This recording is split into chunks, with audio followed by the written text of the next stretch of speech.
911. What's your emergency? Something's here with me. They still have my name. Now they keep too. In New York, early mornings hide more than silence and empty streets. They hide presences that manifest themselves on the other side of the line, and sometimes cross it. First, it was at 2:08 in the morning. A man fell onto the subway tracks and called 911. But what dragged him into the darkness wasn't made of flesh and blood. The connection was never terminated, and since then, it has remained active. Then, at 3:03, a woman appeared in the middle of Fifth Avenue, barefoot, motionless, staring at the sky. She didn't belong here, and after that night, neither did the attendant anymore. 2 calls, 2 impossible times, and the same pattern. Voices that return, systems that fail, entities that choose names and observe. What was it that actually answered those calls? Why do the signals continue even when there is no one on the other side? And most importantly, are you also being heard now? Before we try to understand, we need to go back to where it all began. But be careful. Some calls should never be answered. You said, finish the video and comment on the ebook. EA intro writer said, sure, here's the impactful ending to the video, ending with an air of mystery and inviting the viewer to download the ebook. I've heard it all here at 911. Screams, gunshots, accidents. Nothing shakes me anymore. But that night, something broke me. Something followed me from the other end of the line. It was 2:08 a.m. when the call came in. Screen flickering. Strange interference noise. I answered, and on the other end, a barely audible, trembling voice. Help. I fell on the tracks. F line. There's something here. I asked for the exact location. He whispered urgently. Between 2nd Avenue and Delancey. Something pulled me. I'm not alone. Suddenly, the sound cut out. A strange electrical crackle echoed in the receiver, as if the call were being interfered with by another presence. No ordinary noise. It was a low, almost alive hum. The emergency team was dispatched, but I couldn't put down the headset. Something was wrong. The system showed that the call was still active, even after it was over, as if someone or something was still there, listening. The platform was empty, no sign of a fall, but there were marks on the tracks, as if something were dragging a heavy body into the darkness. A rescue team descended through a maintenance hatch that led into the old tunnels. Damp, abandoned corridors, covered in graffiti and smelling of rust. As they reached a fork in the road, their flashlights began to fail, not blinking, failing indeed, as if something was draining the energy. And then they found a cell phone, still recording. The recording was only 17 seconds long, but it felt like it lasted forever. First, just the man's breathing, very fast. Then a sound, wet, like something licking stone. Then a higher-pitched noise, almost a laugh, but it wasn't human. It was something inside the head, a sound you can't hear with your ears, that enters through your bones. The phone screen was burned, literally. It was melted at the edges. It was at this point that one of the rescuers, the most experienced, began screaming. He said he saw a huge mouth opening in the wall. It whispered his name in hundreds of different voices. The others pulled him back, but he wasn't the same anymore. In the ambulance, he cried and laughed at the same time. He repeated one phrase, "The blue light is alive, and now it sees me." On security cameras, there's a moment when something appears in the dark corner of the screen, a shapeless, crawling figure of impossible proportions, almost as if the darkness itself had sprouted arms and eyes. Case closed. Officially, no one was found. The man on the call was never identified. But then, days later, new call, same number, same time, same voice. "Help, I'm still here." But now, I see with her eyes. The problem? The F line wasn't her energy that night. No train, no crew. But the system confirmed the call came from inside the tunnel, from the same point. Since then, every morning at 2:08 a.m., the system has been experiencing interference, as if someone is trying to reconnect. And me, I still listen even when no one else is on the line, because she now sees me too. 3:03 in the morning. New York seemed suspended in time. No horns, no footsteps. Just the distant hum of the sleeping city and the uneven glow of streetlights. That's when the phone rang. 911 hotline. Number blocked. Shaky voice of a driver in shock.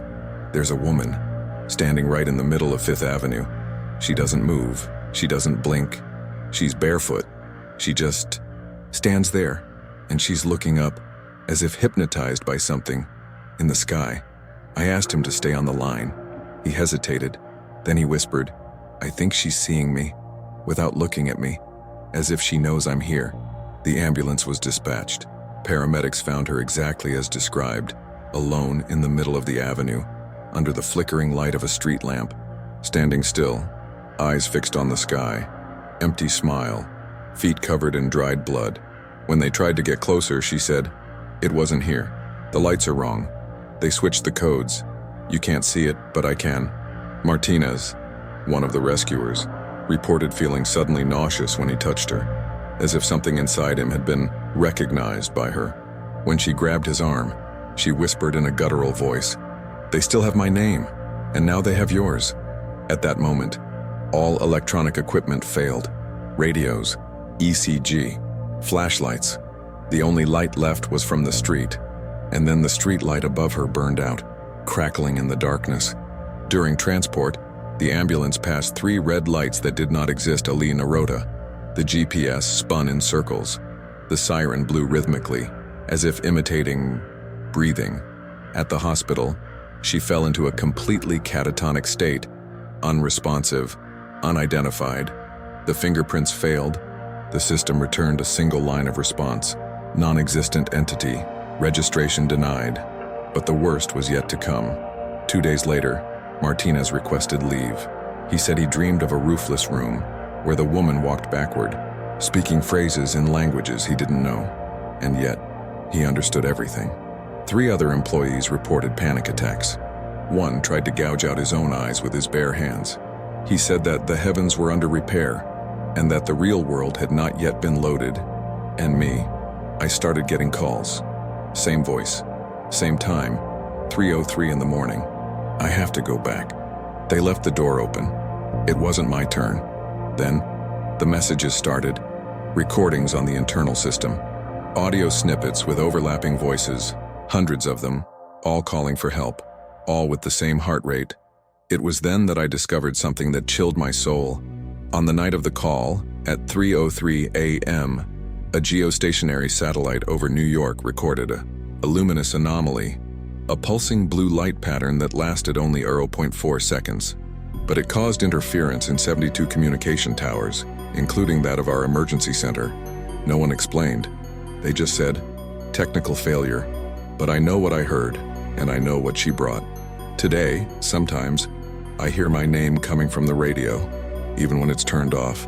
I found papers on my desk with sentences written in her handwriting, and whenever I look in the mirror, my reflection blinks out of sync.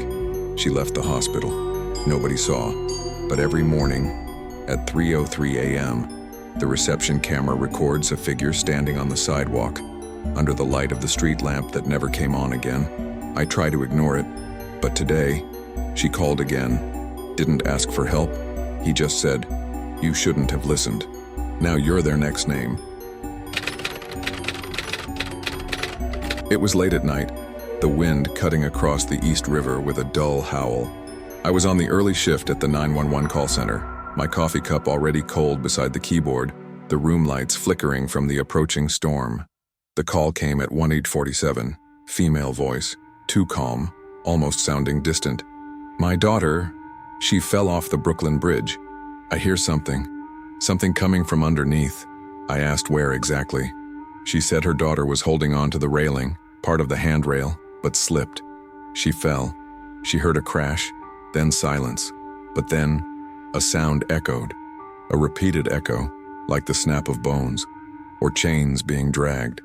And this sound seemed to come from under the bridge. I called an ambulance and instructed the police as well.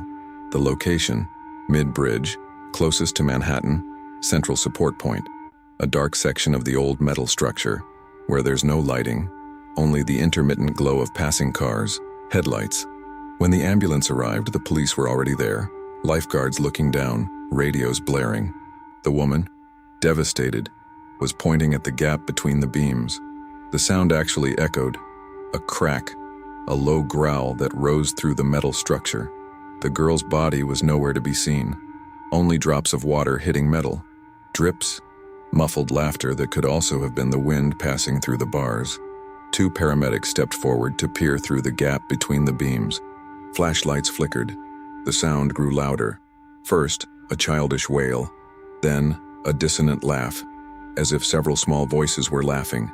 At the same time, out of time, I asked the narrator to imagine the sound passing through the ribs, the vibration in the metal, the strange creaking as if the bridge were alive, breathing. They extended a ladder to reach it, but the wind blew out one of the flashlights. In the second of darkness that everything went black, they heard something grab one of the paramedics' arms. It pulled hard, almost dragging him into the gap. Screams, shock, twisting metal. The ladder swayed, and the paramedic fell backward, but nothing was visible except the cold metal plate, the darkness that seemed to suck in the sound. They carried the man back upstairs, injured but conscious. "I saw a hand," he said. "I heard laughter below. Children, or something that wants to be a child." His eyes were wide, his mouth dry. Nothing was found. Not the girl, not ID, not any objects. Just marks on the fence, broken nails, bent metal. And that echo, that sound was recorded on the ambulance radio, on the 911 voice recorder. Later, it was turned off, but with the same voice whispering, "Why did you look? Why did you try to save?" The next night, another call. Same point on the bridge. Same expression, something coming from below. But this time, no one saw anything except the echo. It intensified. It echoed in the microphones, in the radio calls, on my monitor, always at 1:47 a.m. And me, I just listen. It wakes me up at night. Echo, laughter, chains. And I keep asking myself, if she fell, why is the voice still calling for help? If something fell, what is alive under that bridge? It was a humid Saturday night when I got a call at 4:22. Male voice, breathless, almost unintelligible. "There's something in the room. Victorian Park Hotel, room 712. Blood, door locked. She's trapped." I asked, asking him to speak slowly. He said he was in the hallway, facing the bedroom. He'd knocked on the door many times, but no one answered. Scratching sounds from inside, like long nails, the crackle of something hitting the wood, and moans, a whisper that seemed to be approaching the door. I dispatched an ambulance and police. An old hotel, long hallways, thick, sound-absorbing carpet, dim lamplight, a musty smell, and outdated cleaning. The hotel is one with a storied history. They say it once served as an asylum decades ago. The decor has been updated, but the structure remains old. Rooms with tall windows, thick doors, and thin walls. Paramedics arrive. In the hallway, the caller stands trembling, staring at the locked door. He insists. I hear her screaming, asking to come out, but her voice changes, gets deeper, like it's something else. They force the door open, warp range. Inside, room 712. No light, a single desk lamp flickering. Her body lies on the bed, her face partially covered by dirty sheets. She doesn't react. Her breathing is irregular, as if she's tripping on her own air. Bloodstains on the walls, stains, streaks, as if something has dragged blood in with its nails. But nothing else seems human. The air feels heavy. The paramedics feel intensely cold, even with the heater on. One of the paramedics steps back when he notices that the blood still seems alive. A pulsing stain, spreading slowly as if it were growing, absorbing the light from the lamp. A strange metallic aroma, mixed with the musty scent. The caller tries to calm her down, saying she's his wife, but that something's wrong, that this isn't her, or at least not entirely. He says she woke up screaming about the voices in the bricks, the eyes under the floor. They'll come when the lights go out. Just then, The light flickers and goes out. The room plunges into complete darkness, or nearly so. Paramedics turn on their flashlights, but the batteries die, and there's a crackling sound, dripping water, creaking, and banging on the walls. Something crawls under the floorboards. Sounds of something running above the ceiling. Her voice, distorted, calling for help. And then another voice, deep, deep, saying, "This is not a night to forget." They pick her up and try to leave. Behind her, she holds one of their arms with supernatural strength. Cold sweat, sharp nails, a dog's cackling voice. The paramedic sees eyes glowing beneath the sheets, eyes that shouldn't be there. Reaching the hallway, she screams. The final door slams shut behind them. The entire hallway is dark. The hotel lights are off. Absolute silence, except for the gasping sounds of the paramedics. At the hospital, they found room 712 empty. No guest with that name registered. The ambulance's electronics failed during the journey, and her heartbeat was abnormal. Hospital codes read unknown patient.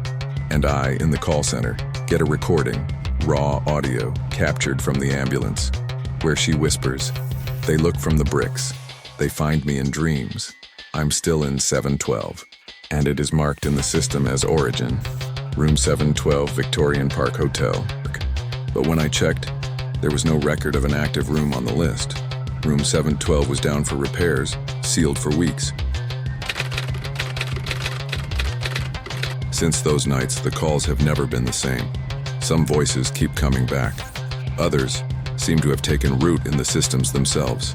And now, what started as simple emergency care has become something much bigger, something no one can turn off.